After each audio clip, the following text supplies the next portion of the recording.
Okay, so everyone, this is my mom. This is Miss Brenza, who was a member of the Black Panther Party in Newark, New Jersey. And so I want to start by setting the scene for everyone. So I think when we think of these members of the Black Panther Party, we think of like Fred Hampton, whose movie just came out, right? We think of Huey, we think of Bobby, we think of Bobby Rush, we think of all of these people, Eldridge, who were like, you know, I guess older, kind of like folklorish people.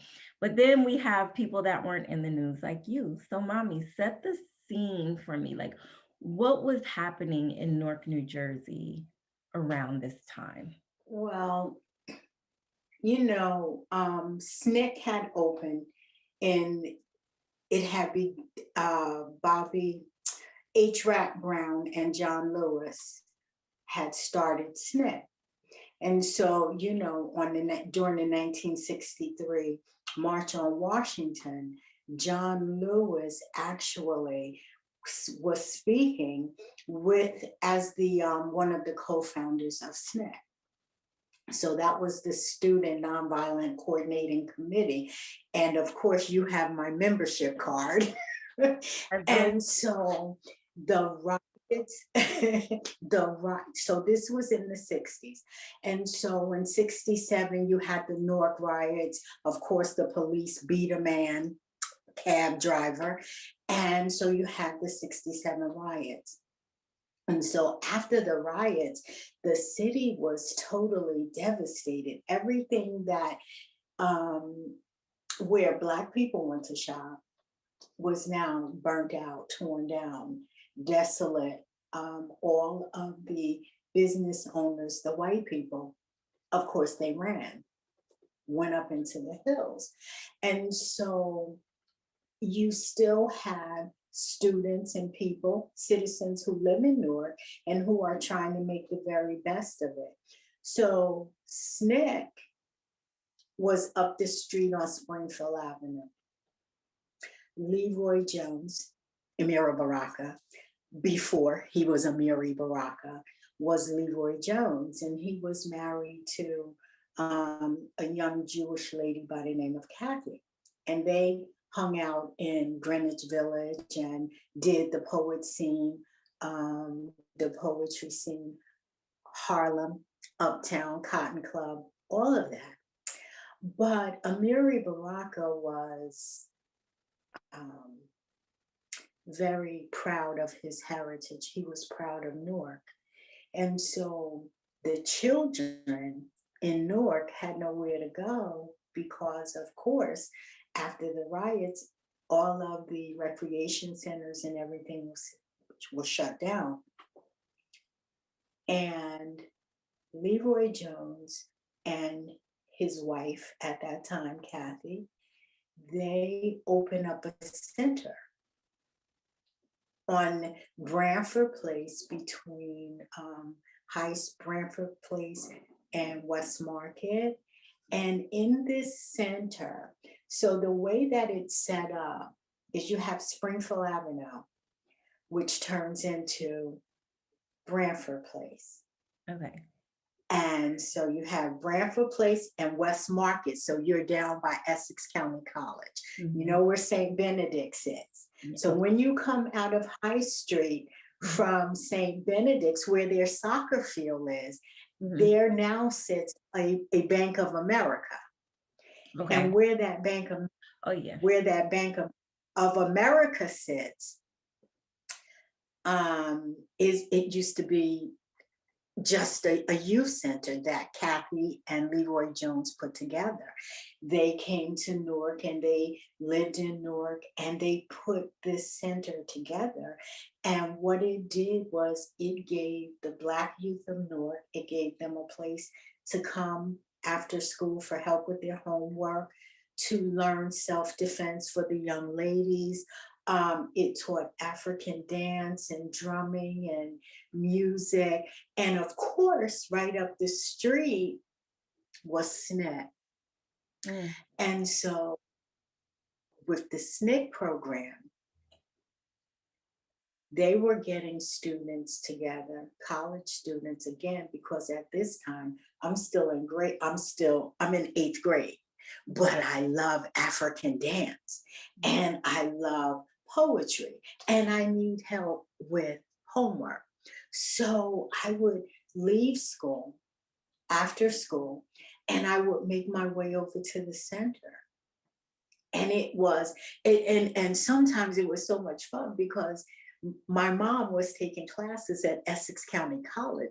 So I would get a ride with her. She would go to Essex County and she would drop me off, at the headquarters. And we would learn about our history. We would learn that we were so much more than what we thought we were. And that's why you had these college students, these giants in our eyes who were providing, who were coming together, and who were really creating a So safe space for students. so at this time the Panthers were around by They now. were, well, well, see, by now, they're up the street at SNCC Oh, okay, with okay. So oh, they're up the street with H. Rap Brown, you okay, see.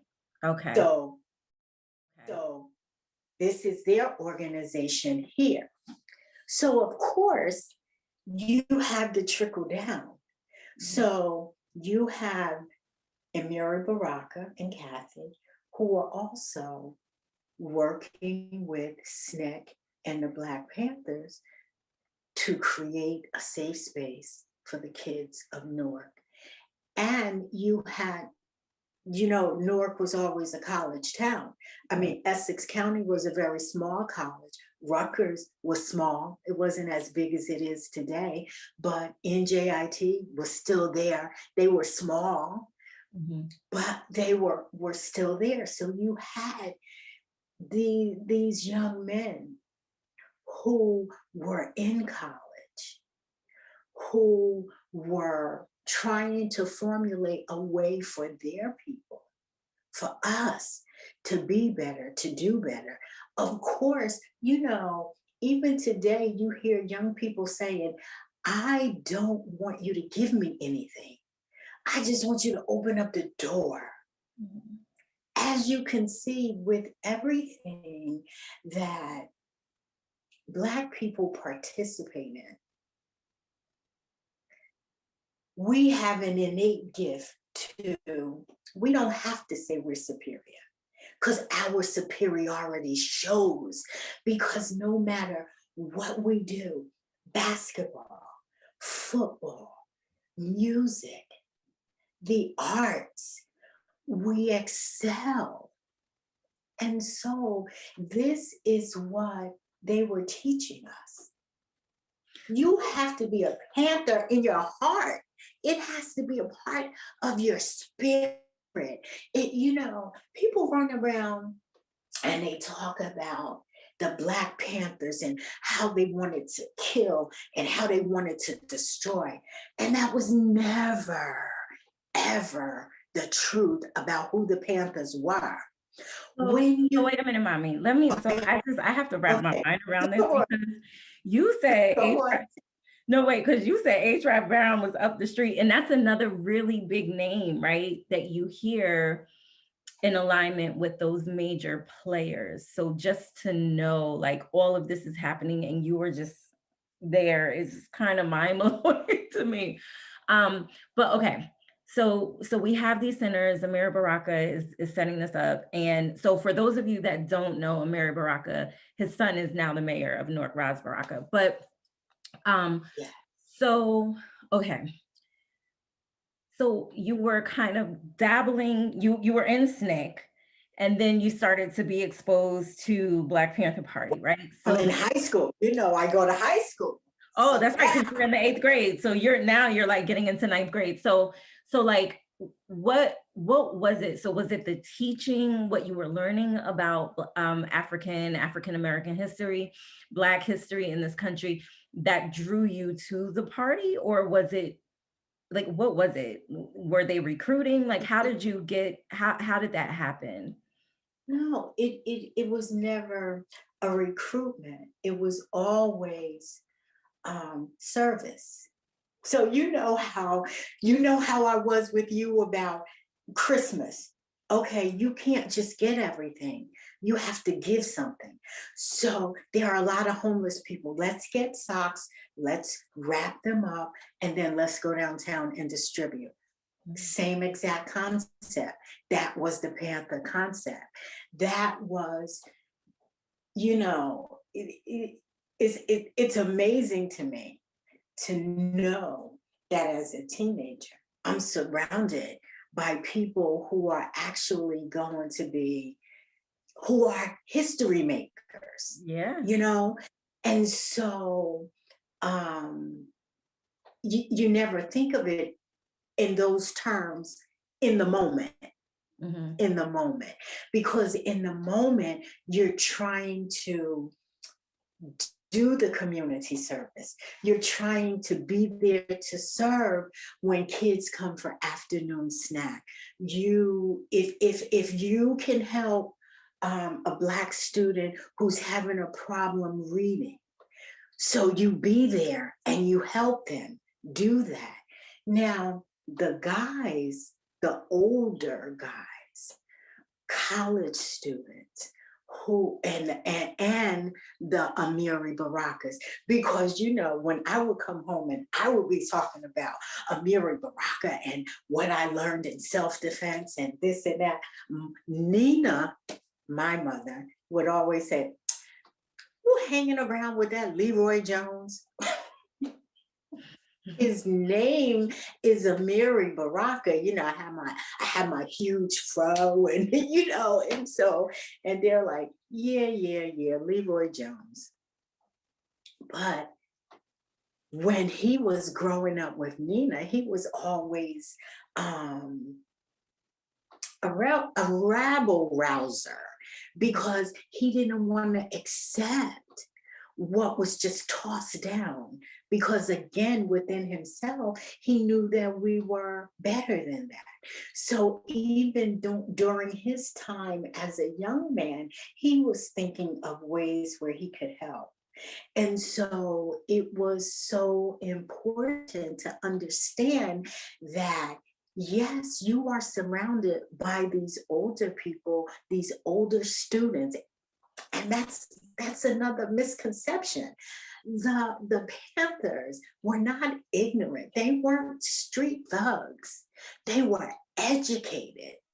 And that's why they knew that if you're going to walk the streets with a gun, it has to be a shotgun. It has to be a rifle. It cannot be a concealed weapon because you have a right to arm and carry.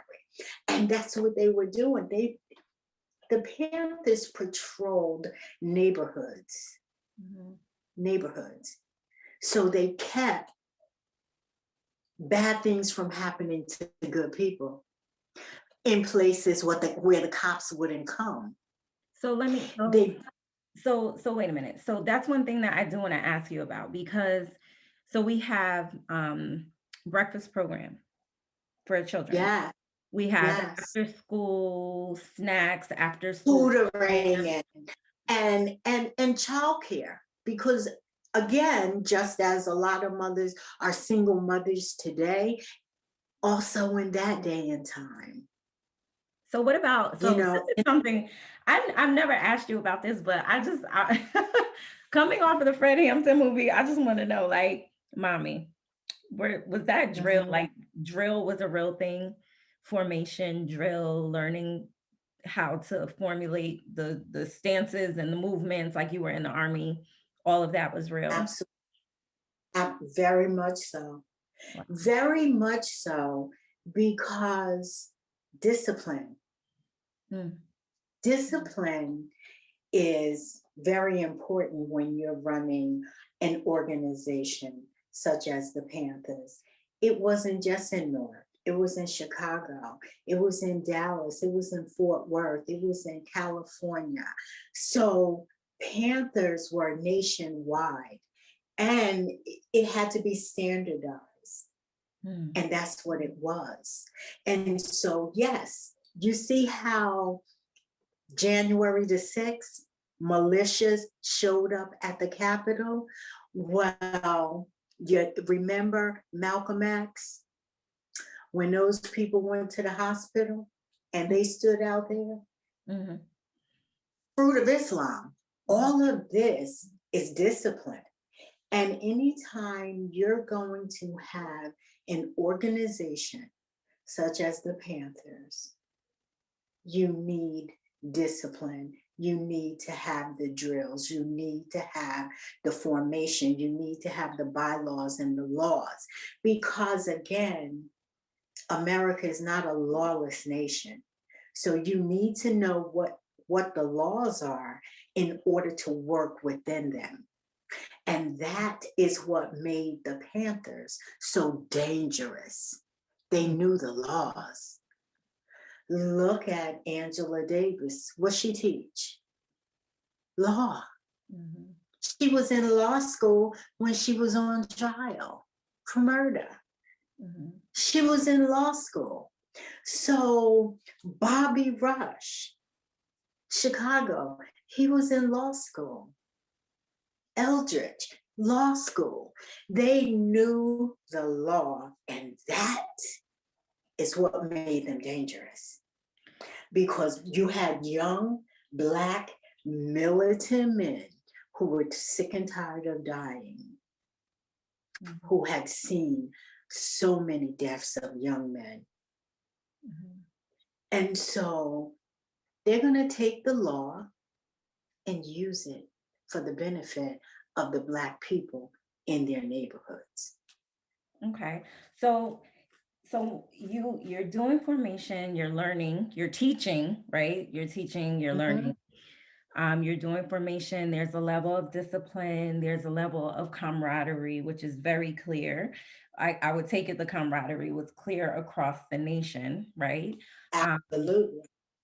so what was your so you're walking around, or people, I'm not gonna say you. I couldn't imagine Nina even allowing this, but you're walking around, people are walking around, and they're walking around, like you said, with shotguns because they're arming themselves to protect the neighborhoods that the cops won't go to in Newark. Was there a level of instruction on gun safety and how to take apart, how to clean, how to put it back together? Was that also instituted? Absolutely. If you were going to be one of the armed, then you need to know how to use your weapon, how to clean your weapon. Yes, that one without question. But it's so amazing because your grandfather was all about shotguns, Yeah, I know. you know, because Mhm. I mean, we had shotguns in the house. Yeah. So we knew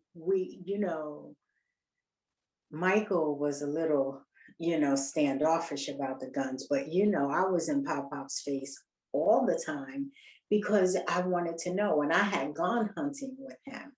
Mhm. So it was just something normal. Like we didn't have uh, burglar alarms at that time. We didn't have them. What we had was shotguns. And so, the law was in New Jersey, they had to be in your house. So drag them on over the threshold if you catch them in the driveway. Mhm. It's just, what was.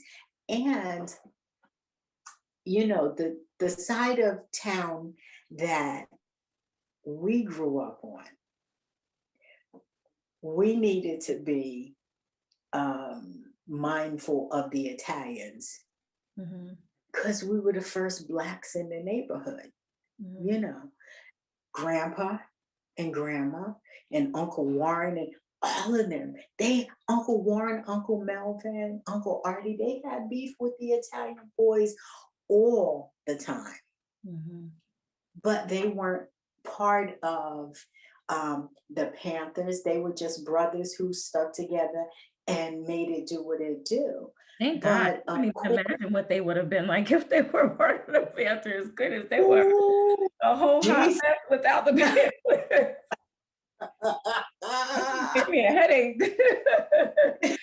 Yeah, and so and then that's another thing, because all of the black people from one part of town, they knew each other and everyone.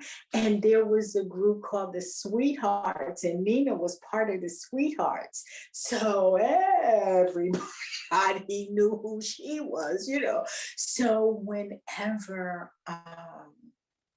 whenever I was going somewhere, Nina would take me, drop me off, look the place over. And then she saw Amiri Baraka one day, and she was just like, "Hey, Lee," he was like, So wait, "June."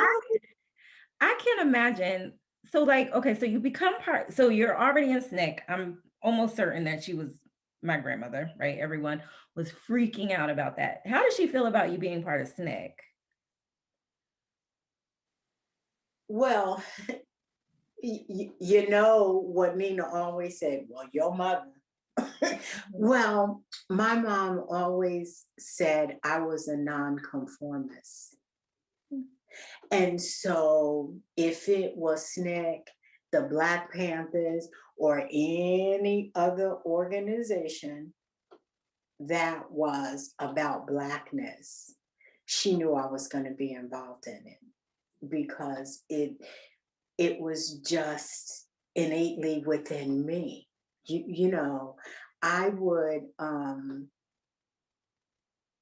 I would always uh, talk to grandma and have these conversations with her about why she left Georgia and what it was like when she was in Georgia.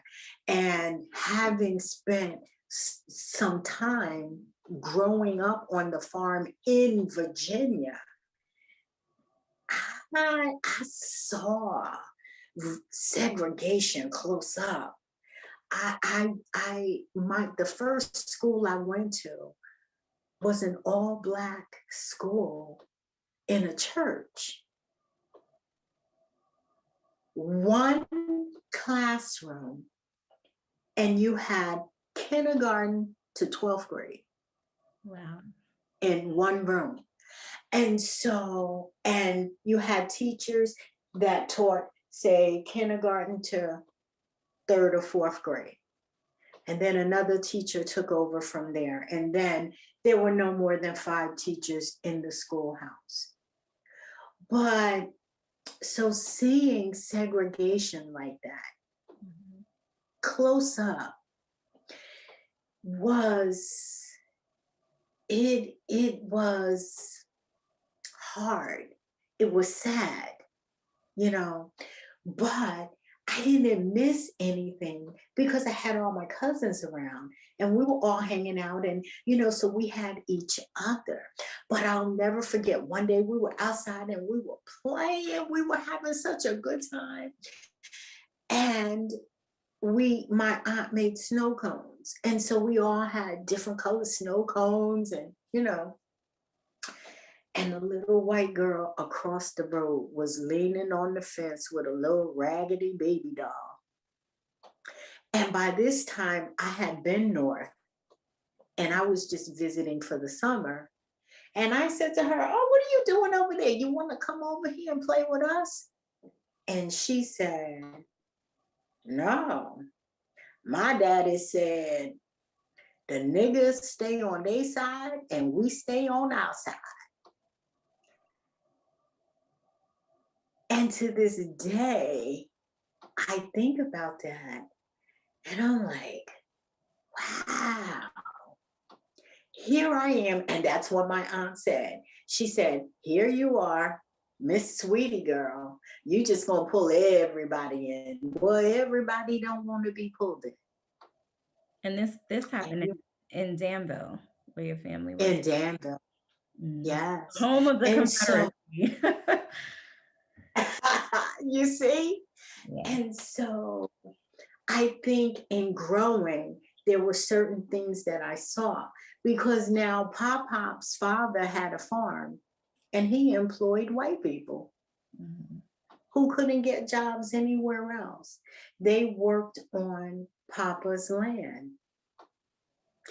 And it is just amazing because when anything was going on with the Confederacy, with the Klan or anything else, they never came to Richardson territory. They never came to Richardson ground.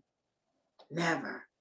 And it was because when white people couldn't get a loan at the bank, they would go to Papa and he would loan them money. Mm.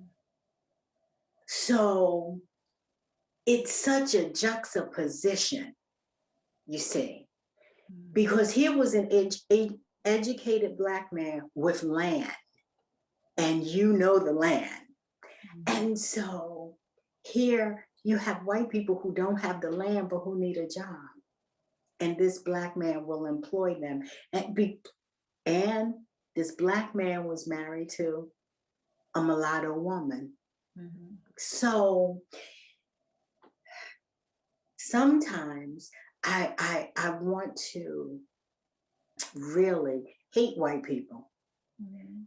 And then I think about the experience in Pantry Pride in Bloomfield, New Jersey. I leave grandma by the bread to go get some milk, and some white man said to her, you know, this was really, really a nice place. This was a nice supermarket until the niggas start coming here. And she looked up and said, who you calling a nigga? And at that moment, I walked up and I said, Grandma? And she turned around. She said, baby, you know what this man just said? But I he go, didn't know because because she looked like a whole white woman. He thought that he was talking to one of his people. but listen, when the man saw me, everything came together for him. And he said, oh, he put his stuff down and left the store because grandma was going off. I was like, grandma, it's okay. It's all right, you know. But of course, he's looking at her and he sees this little old white woman. But I And mean, so I he guess feels it would, and it's then like it's easy, right? It's easy to fall into like I just want to hate that person that hates me, or I want to hate that person that hurts me. But in this instance, like you would literally be hating yourself in many ways. absolutely. In many ways. And so I think it was important for me Mhm. to have SNCC Mhm. and to have Amira Baraka and Kathy Jones Mhm. and to have access to H. Rap Brown, to the I teachings. just, And so oh my God, just sitting, that. just just just sitting at their feet, Mhm. it gave me a sense of who I wanted to be. Wow. So, So now, now, do I hate the white in me? No, but I love the Blackness in me. I love what we can do when we set our minds to it, when we become determined as a people. Do you see what Stacey Abrams did? She said, okay, they won't let me in. I'm going to lead from outside. mhm. Didn't she? Didn't she turn Georgia blue? Let's look at the people who came before us, who taught us to love who we are, Mhm. to love our history, to educate ourselves. That's why it was so very important for me to push education for you. Wow. That's why you went to some of the best private schools there were. What I tell you, learn their ways and then use it against them. Yeah. Well, I is that Hey, that was that from the Black Panther Party? I feel like that's something you would have learned from the party.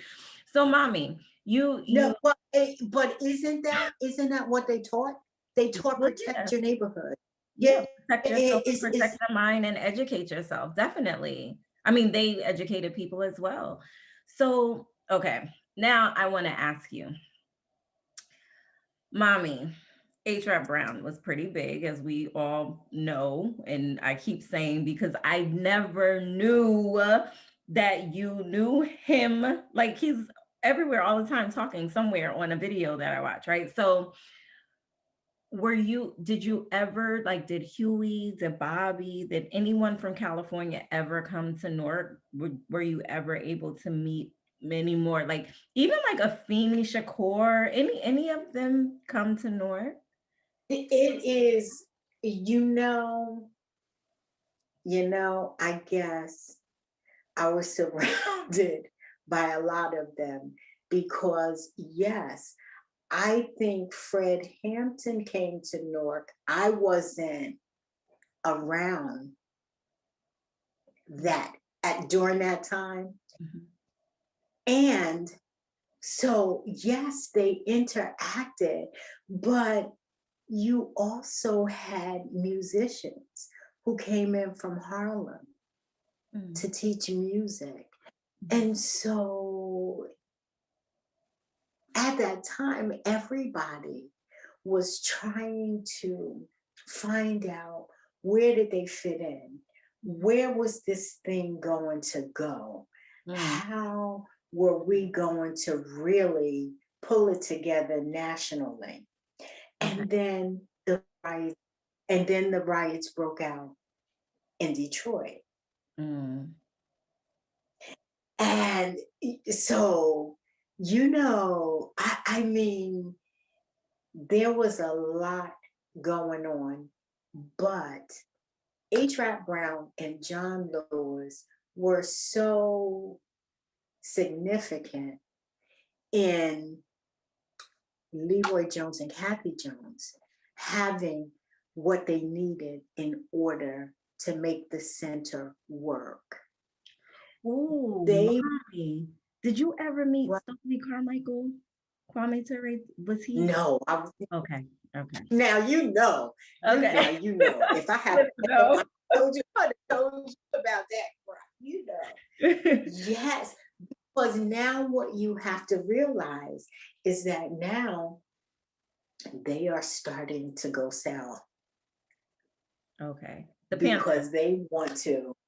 Yes, because now, well, SNCC mostly, H. Rap Brown, John Lewis, they're gathering students from colleges, Oh, to go down. from Boston, Mhm. from Boston, from Seton Hall, from Rutgers, to go down on the Freedom Rides. Big up Rutgers. And so Okay. now H. Rap Brown and John Lewis are starting to have their differences Mhm, because H. Rap Brown is moving more towards the Black Panthers. mhm, And John Lewis is now moving closer to Dr. King. mhm. And then So, he went to Congress anyway, right? yeah, but that was years later. Years later. But Okay. what you have, because he was in Georgia and he was, very big in Atlanta. John Lewis was before he went to Congress. That's where he went to Congress from. Okay. But he brought that southern stick to itness to the city, to SNCC. But when SNCC, when H. Rap Brown decided he was going to move towards the Black Panthers in a heavier role, then John Lewis branched off because he wanted to be what Dr. King taught him to be, nonviolent. He believed in the nonviolent method. And so that was the rift between him and H. Rap Brown.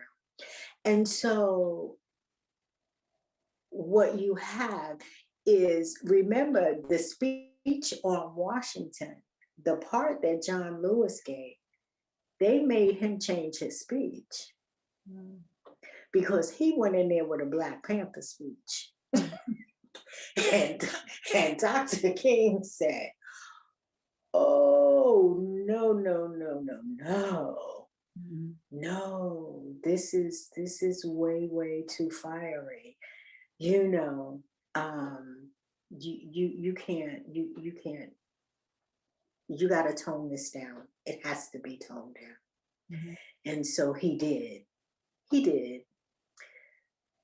but he was coming from that place of hanging out with H. Rap Brown and being surrounded by it.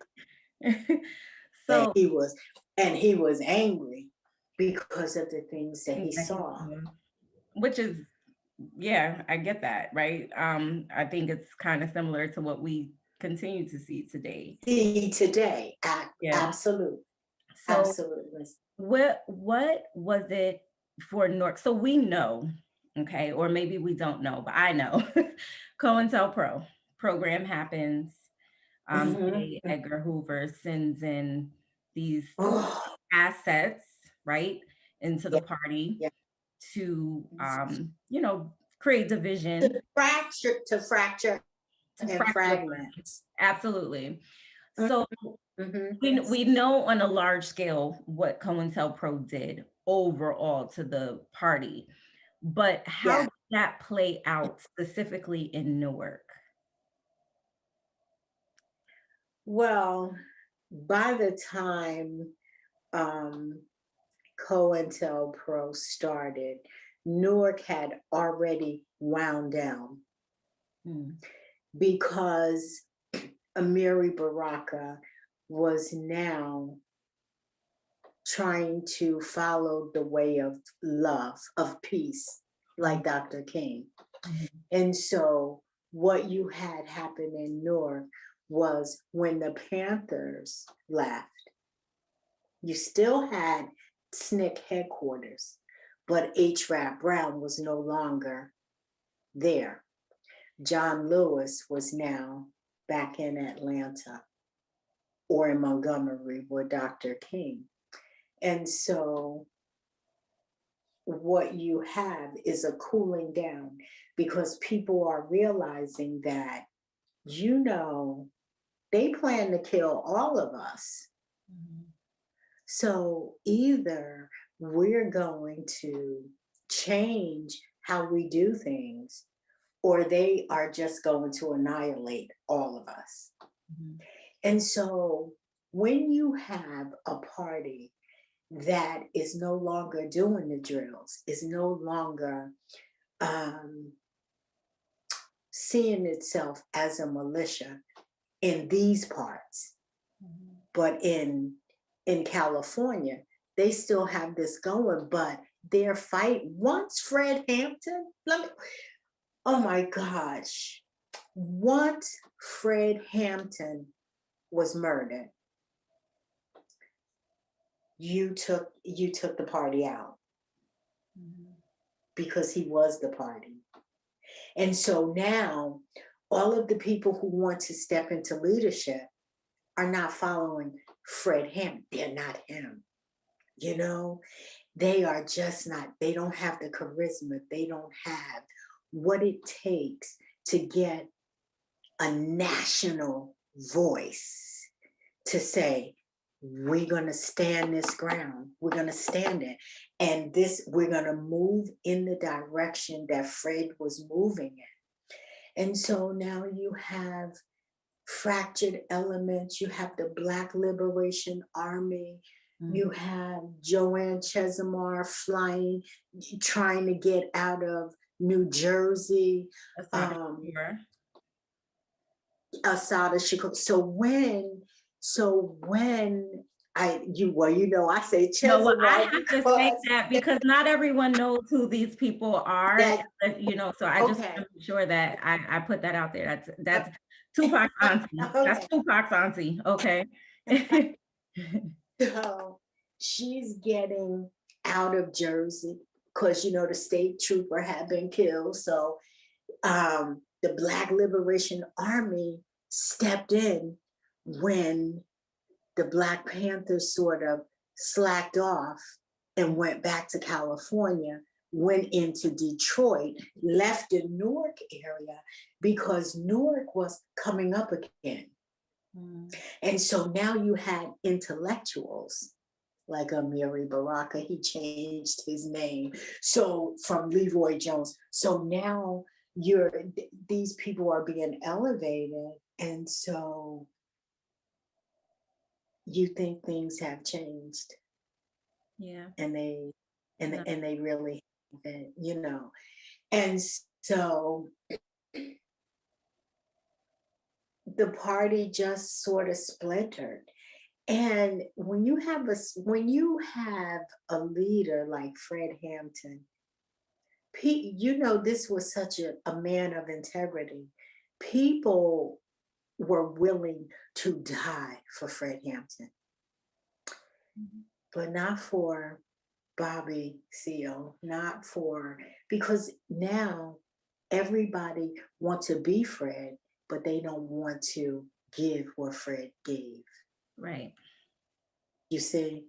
So, as with anything that is really good, that is working, when the most charismatic leader passes away, well, is murdered, Mhm. then you have the splintering and the falling out. And it just never could ever be what it had been So you have, because there were too many people who sold people out, yeah, who, you know, who can trust who, right, who can I, you say brother, but can I trust you? right, right. You're wearing the paraphernalia, but is your heart with us? Do you know that I did not know this, but I learned this after watching Fred Hampton's movie, um, Judas and the Black Messiah. I learned that Mhm. the informants who worked with the Bureau to take Fred out Mhm. committed suicide the night that he did the interview for Eyes on the Prize, which you always made me watch. Yes. Um, he committed suicide. I did not know that, but I just, first of all, I couldn't imagine being a person that would even want to do that, you know, to Well, and see, and this is the thing. People never want to do that. yeah, But when you find yourself in a situation, you have to think, am I willing to die for this cause? mm, And if you're willing to die for it, then you're just like, do what you have to do. mhm, Do what you have to do. But if you're not willing to die for it, you're going to try and finagle your way through it, mhm, hoping all the time that you'll be able to live with it. mhm. But when you realize, that's why the movie is called Judas Yeah, and it's the Black Messiah.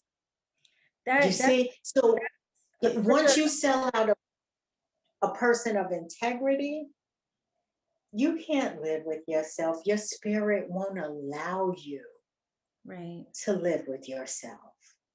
So let me ask you, if COINTELPRO never happened, Mhm. if the splintering of the party never occurred, what do you think the Black Panther Party could have accomplished or would have Whoa, accomplished? whoa. I think they would have ended up becoming a political party.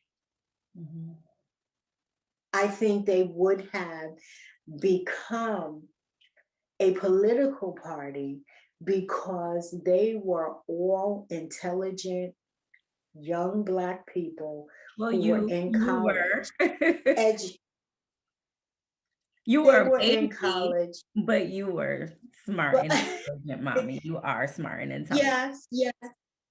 Yes, yes, yes. But at the time, I'm thinking there again, we're thinking I'm talking about the age difference Mhm. because they're already in college. I'm in high school. Okay, And so what they are what they are feeding me is a hunger for college. right. It's a hunger for educating myself. It's a hunger for knowing our history. Mhm, It is a hunger for living a life of integrity mhm. because you're always going to, no matter where you go, you're going to be there. So And so there is no running away from yourself. yeah. So you have to always strive to be the best people that you can be. And because they were on a trajectory for higher education for the law, they were eventually going to be lawyers, prosecutors, defense attorneys. They were going to fulfill those roles. They were going to be Congress people and Senate, wherever they could get in, where in state government, they were going to create a niche and they were going to change. They were going to change America. So it would have And been so, like because the that, Democratic Party, the Republican Party, the Black Panther Party. Like very absolutely, wow. along with the Green Party. Mm. I mean, you know, Independence, right. So absolutely. so we have like there is the new Black Panther Party. Do you Yeah. think that they have the same ideals or mission, or do you think there's a difference or I think that there is a difference. I think that the protesters, I think all those young people who turned out all over the world, I think those are the new Black Panthers. I think Black Lives Matter. Ooh, they are the new Black Panthers because they're not going to stop. They saw what happens when you are fractured and fragmented, and that's why I think this is such an exciting time because you have your Stacey Abrams, you have your Cedric Richmond, who is now the right hand to the president, Joe Biden, out of New Orleans, you know?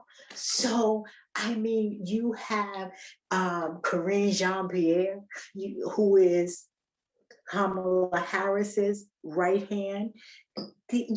When you look at what is taking place, is taking place because of Black women in America.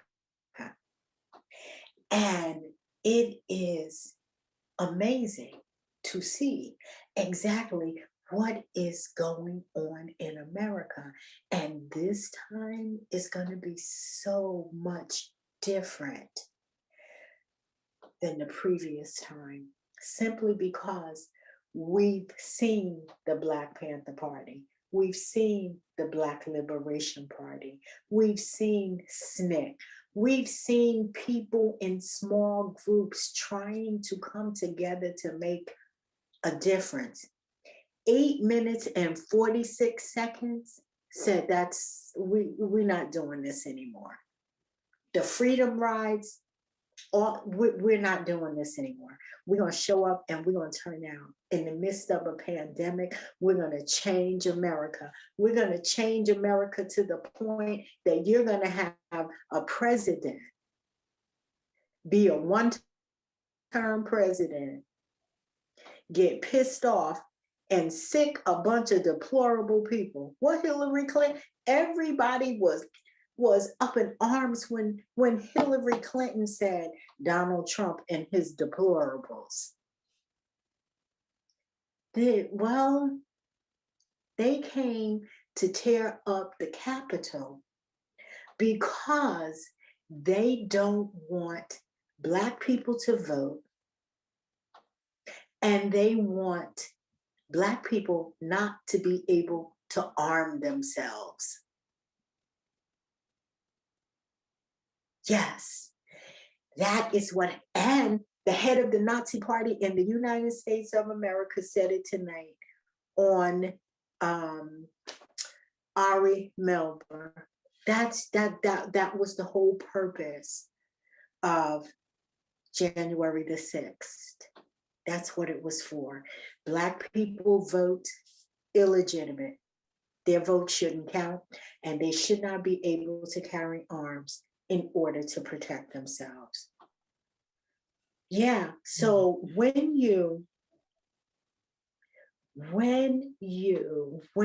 we as a people learn the power that we have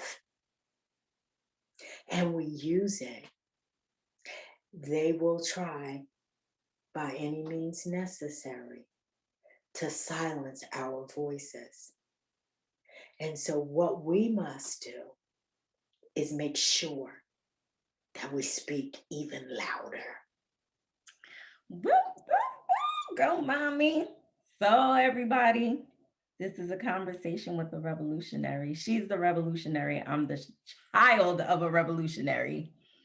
Mommy, I want to thank you so much for everything, for the whole conversation, and for being so willing to be so candid and to be on camera. I'm so proud of you. Oh, goodness. I'm gonna let you go to Oh, sleep. It's so late. It's so late, but we did it, mommy. I appreciate you so much. no, it's not a problem. You know, the one thing I love talking about is our people, politics, and looking forward. Oh, one more quick question I have for you before we completely wrap up. How many years were you active in the Black Panther Party? For 6 years. Oh, wow. Awesome. For 6 years, yeah. Wow. Yeah. 6 years. All right. Is it, you know, and it doesn't even, it is just like so amazing to think about it, because it's always about giving back. Mhm. It's never about what you could take. It always about what you could give. And so when people think of the Black Panthers, think about community service. Think about the women in your neighborhood who don't have childcare, who don't have breakfast, who don't have anyone to walk them home at night from the bus stop. These are the gifts that the Black Panthers taught. I often think of Judas and Jesus. And that is what amazed me when they came out with the Fred Hampton movie, and they called it Judas and the Black Messiah, because the Black Messiah is exactly who Fred Hampton was. It was like the spirit of Jesus for religious people jumped into this brother and said, come on, we're going to do it this way this time. And you know what's so nice about And so I love in the movie that he says, Black power to the Black people, white power to the white people. And then he just goes down, every nationality, every makeup, he gives that power. And I think that we automatically think like white power is such a it's a scary thing because we think of the negatives, but like all people, power to all power to the people. We are the people. We are all the people. We, When he walked into when he walked into that meeting with the Confederate flag up there and he started talking to them, and those people were saying back like, oh, he's making sense because yes. we're in the same boat as him and his people. We need to join this cause. You see, it's it. And how many times do I say to you, if poor Black people, poor white people, poor Latinx people, poor Asian people, if all the poor people understood that we are in the same battle for the same exact thing, we want to do better for our children so that our children can do better, so that our children can be educated, so that our children can, not just Black children, but all children, all children. Because let's be clear, if they come for me today and you don't stand up for me, when they come for you, who will stand for you? We're in this together. That is the same way, it's the same exact thing when people started saying, oh, yeah, I don't care if Obama don't win. I don't care. Yeah, whatever they do. Just don't take my Obamacare. You know why they were saying that? Because for the first time in their lives, they had access to health care. It amazes me when I hear older white women who say, you retired? Yeah, yes. Oh,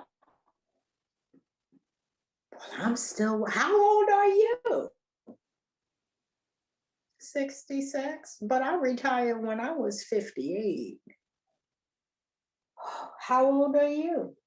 Oh, I'm 72, but I'm still working because I need money for this and I need money for that.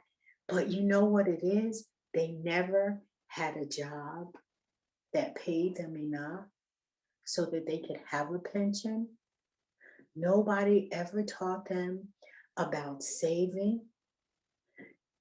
And because they were white, they were living their lives and they were going wherever they wanted to go and do whatever they wanted to do.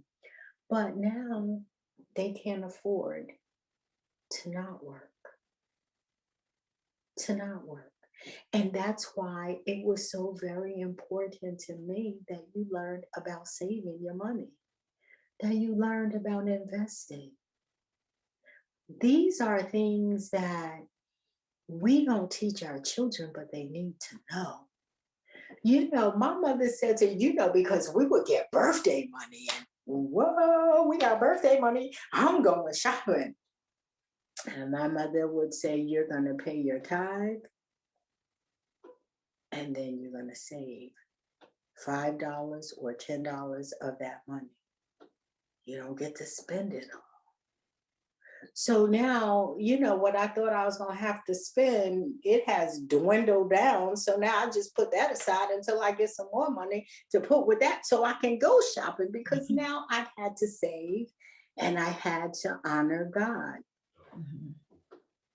And so, if you're not, but as a Black mother, there were just certain things my mother needed for us to know. And she taught them to us. And so, when I look at white women who are older than me or my age, and they say they can't afford to retire, I thank God. I thank God. because for everything, not, being a nonconformist, running around in the street with people. Yeah, I mean, come on, really? And walking around talking about white, black power and power to the people and carrying my signs Put and that, mommy. you know, say what? You almost said white Say power. what? You really You, tapping you into know, your you other know, side. because I'm thinking about this white woman who had power all her life, and here she is, still working, Powerless. still working, Mhm, powerless. mhm. It just makes you say, as I always say to you, it's always about the journey. There are lessons along the journey that people that I was with the Panthers for 6 years, but I still live by principles that I learned while I was with them. I had a young mind, wide open, and it could have been filled with a lot of negativity. And for as bad as everyone thought the Panthers were, only thing they did was pour good into wherever they were. And because one white man was afraid of the knowledge of the kindness and of the power that they were amassing, he decided, I'm not going to let this be. I'm going to break this up. Mhm. And that's what he did. And so then we went from the Panthers to the Muslims in Newark. Oh yeah. Oh God, that's a whole nother conversation. Whoa. But yeah, Yes. Yeah. yeah, yeah. So All right, mommy. Well, I